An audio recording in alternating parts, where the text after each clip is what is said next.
Thank you very much for the introduction. Thank you very much for giving us, HP, and myself the platform to introduce about what HP is thinking, how we can contribute to a sustainable production environment. So looking a little bit back to the presenter before me, was a lot about material recycling, and we are pretty sure that we fit perfectly into that world. Again, I was introduced already. Maybe, to be honest, I'm since 5 months in the business of 3D printing, which is pretty exciting, and I hope at least also for you, after my presentation, you go back with much more information that you had before, and that you can say that was the 20 most exciting minutes of the day for you. One question, do you have experience with 3D printing? Who is using 3D printing? 1, 2? Okay, not the HP people? Okay. No, but this is exactly showing mostly the average. Even if you count about 1,000 companies per country in Germany, there's approximately 20% are using 3D printers. But what 3D printing means for HP, I will show you in a minute. The other thing, you're from Asia? Yeah. And also this is where you see in Asia, of 1,000 companies, it's 80% of the companies are already doing 3D printing. We're not talking about industrial, but it's the general overview. And you see, there's something to do for all of us. By the way, who has children? Most of you children? Yeah. Normally I have always pictures also from my grandchild already, and that helps me exactly to change to my next slide. Because when we talk about environment, it's not only about the pollution, it's also about what challenges our kids, our grandchilds will face in the future or already face today. Because believing in the statistics, the urbanization, that means that almost 70% of the world population in many years are living mainly in big cities.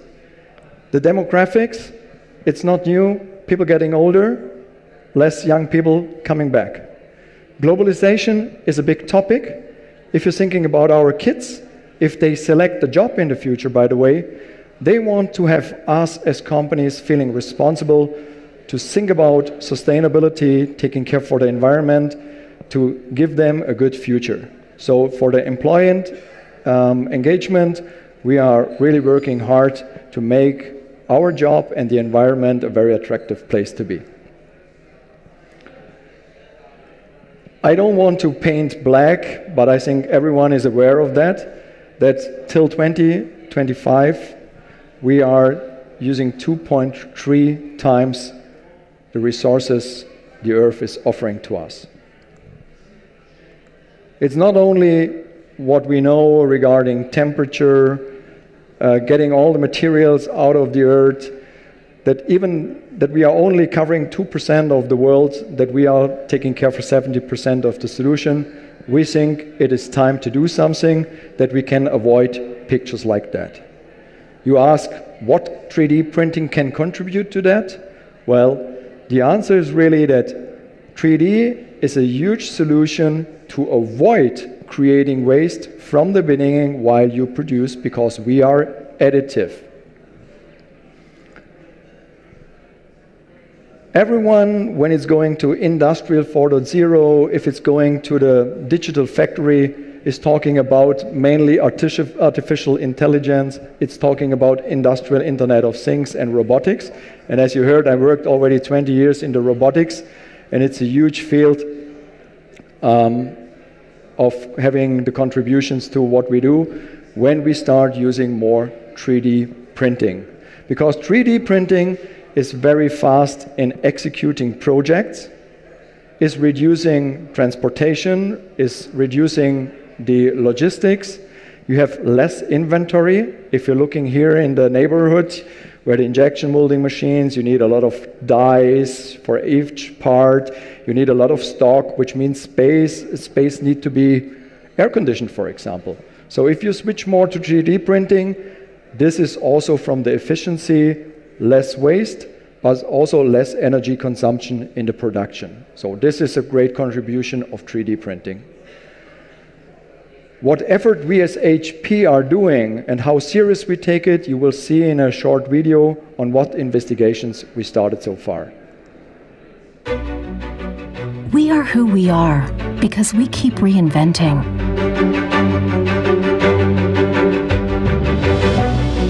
Together, we have come great distances, faced great challenges, and pushed the limits of possibility more than once.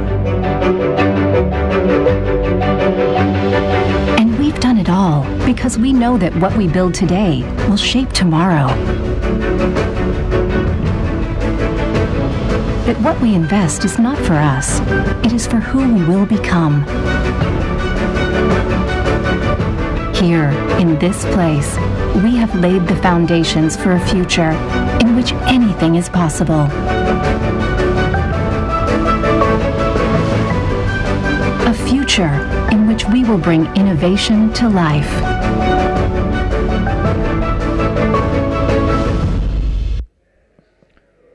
What you have seen here is the almost highest invest HP ever did into 3D printing, which is our facility, which is our R&D headquarters in Barcelona, Spain. So I think at the moment you will not find a bigger one. What we are doing there is not just producing printers.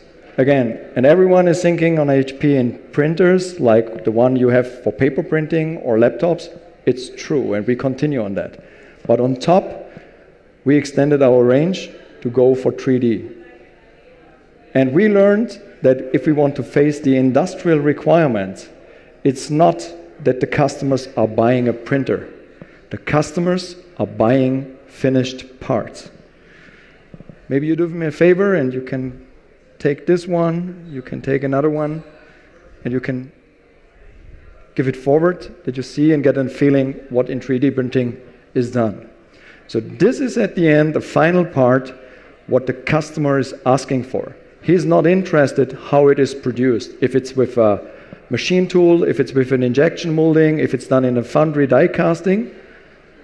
This is why we said we need to reinvent the 3D printing and offering our technology, which includes a printer, but on top you also have to take aware of having software, fleet management, if you're running more than one printer in your industry.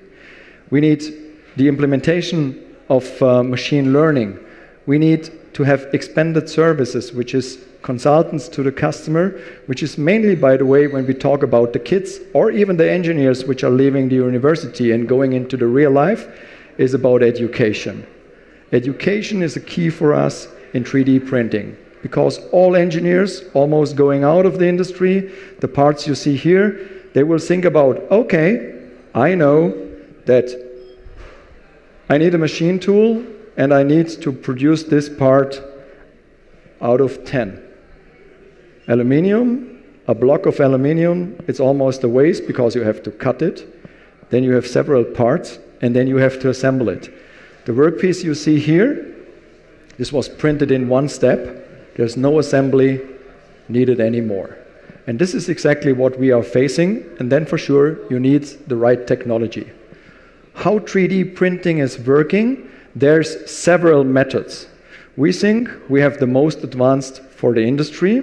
Coming back to the recycling, because we almost have a layer of a powder bed, call it a paper, where we put some fusing agent on top, where we contribute some heat. This is where we create the part. Instead of explaining it, I show you a video on that. But to leverage anyway the technology, it is super important to understand what are the requirements. Most of you maybe have in mind 3D printing as something very slow, very tiny. If you have the products, they break, and you cannot put it into light, or you have no industrial use for them. This is completely different on the HP technology. So we can guarantee in our process a clear speed on which you calculate, because this is important that you can calculate the costs of your part. We can build functional parts. Functional parts, I give you that one. This is not assembled, this is printed. So functions, this is additional value because you don't have to assemble something, or if you have to stress release, you also can see how reliable the material is already.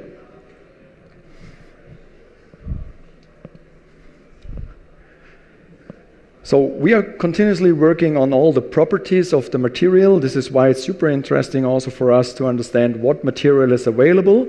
And HP is offering an open material platform. That means that we are open for several materials, but we make sure that we just use certified materials with our partners, because you want to run in a production a printer 24/7. And this is what we are able to deliver. So we cut the costs of return on invest in a dramatical way, and we are pretty competitive, let's say in about, when we have approximately 10,000 parts to be produced, we are absolutely competitive with a injection molding machine manufactured parts. How it works. Unlike the slow point processes of some current technologies, HP's multi-jet fusion technology processes parts in 2 fast, area-wide passes to achieve top-speed part production. The process begins by applying a layer of material in a work area. In the opposite direction, in one continuous pass, we print fusing and detailing agents across the full working area. This pass combines the printing with the fusing energy, and the process is then completed. HP's proprietary architecture is capable of printing 30 million drops per second along every single inch of bed width, enabling extreme precision and dimensional accuracy.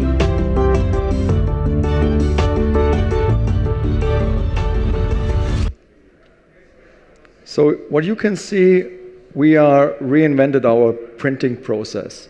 So it almost looks like a printer, works like a printer, and so we were scalable with our technology, like you know from the inkjets, for example.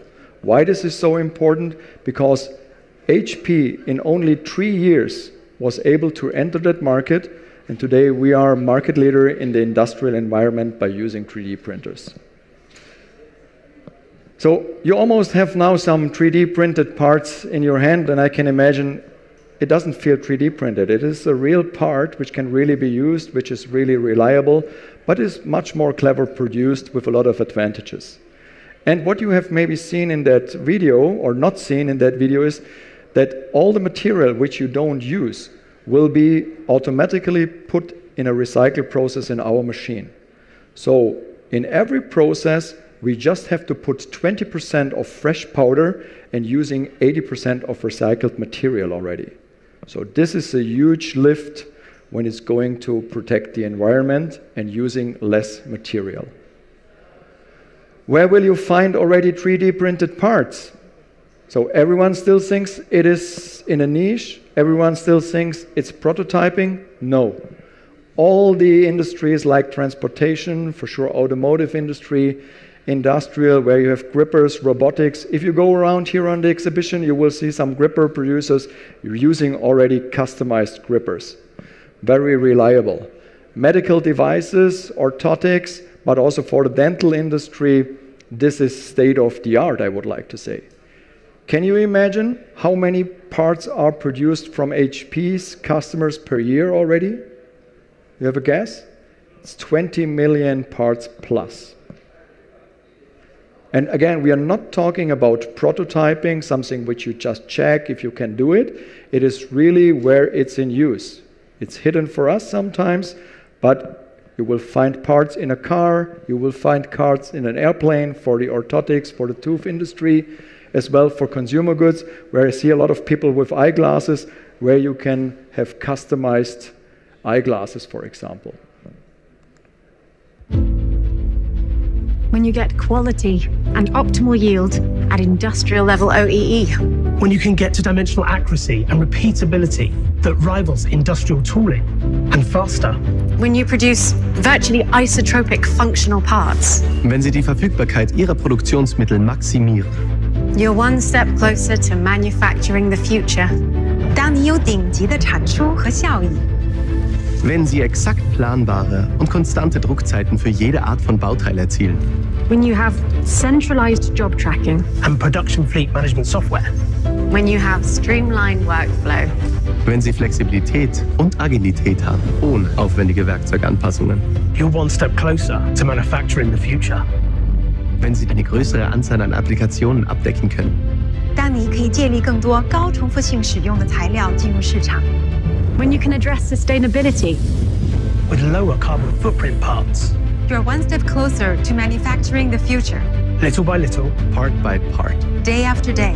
With the HP Jet Fusion 5200 series 3D printing solution. You're one step closer. One step closer. To manufacturing the future. So we were able to see a lot of parts, and every part what you have seen is used in reality already. And most parts you have seen a lot of functions inside. So that, again, makes the process very valuable and reduce from the beginning the waste. In the transportation, you will find parts from a motor block, for example. You find specific applications which you can have for windmills, for example. Looking here around in the industry where you see the robotics, the automation companies, you know if you want to use a robot with a 200 kilo part, you need also a gripper which has 200 kilos. This is why you use big robots which take a big footprint which is consuming a lot of energy because of the space also.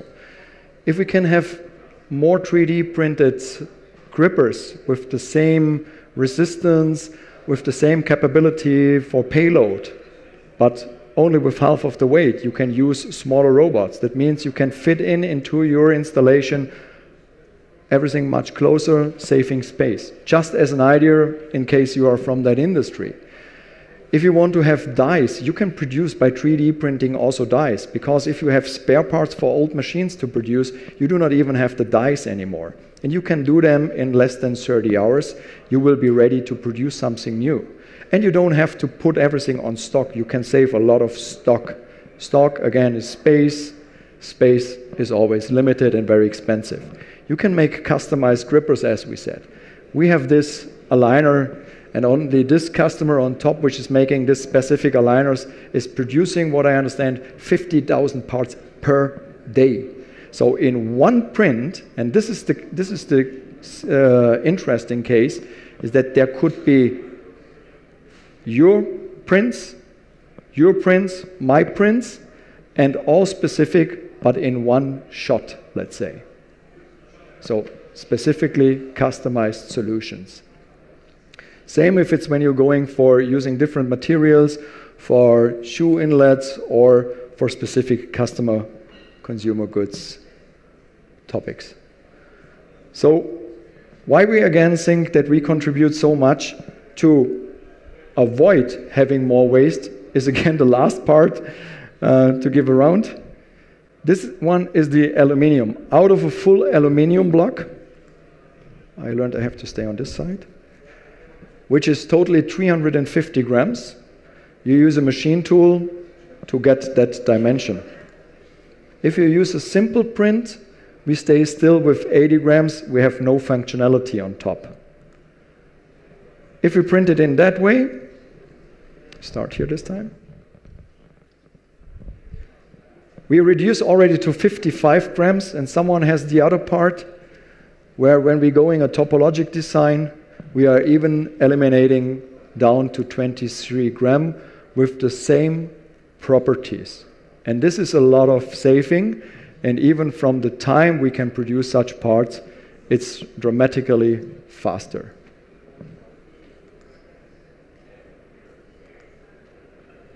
So, but the truth is, we need you also to help us to get a little bit out of the shadow of injection molding, machine tools. And if you start thinking about new designs of your future parts, you have a technology who can help you eliminating waste, which can help you to be faster to market, which can help you to reduce transport costs, which can help you to reduce the amount of tools you have to take care for in your factory. Therefore, we have to work also from our side to be more data-driven, to collect informations with artificial intelligence. We have to work and learn how we can improve our processes. Also from our side, we still work on continue maintaining more the process to have a real reliable machine and reliable materials. We think also material is a key, that we need much more different materials which we can run on our machine. Today it's PA11, it's PA12, it's PA12GB, and it's TPU. And others will follow. By the way, if you want to see that, we are in Hall 4, C22. And we need you to come up with more applications. You see, there's almost no limit. Our engineers are happy to support that you understand how you can design better parts, more functional parts. And again, it also starts really early. Think about in your companies, if you hire new people, if you think about education, the young people need to be educated on 3D printing. There's a mindset change necessary for all of us to use this kind of great technology. And for sure, we also need to work closer, for example, with the VDMA, with all that associations, to working on interfaces, to creating standards for a global 3D printing community to make the work for you much easier. Thank you very much for your attention.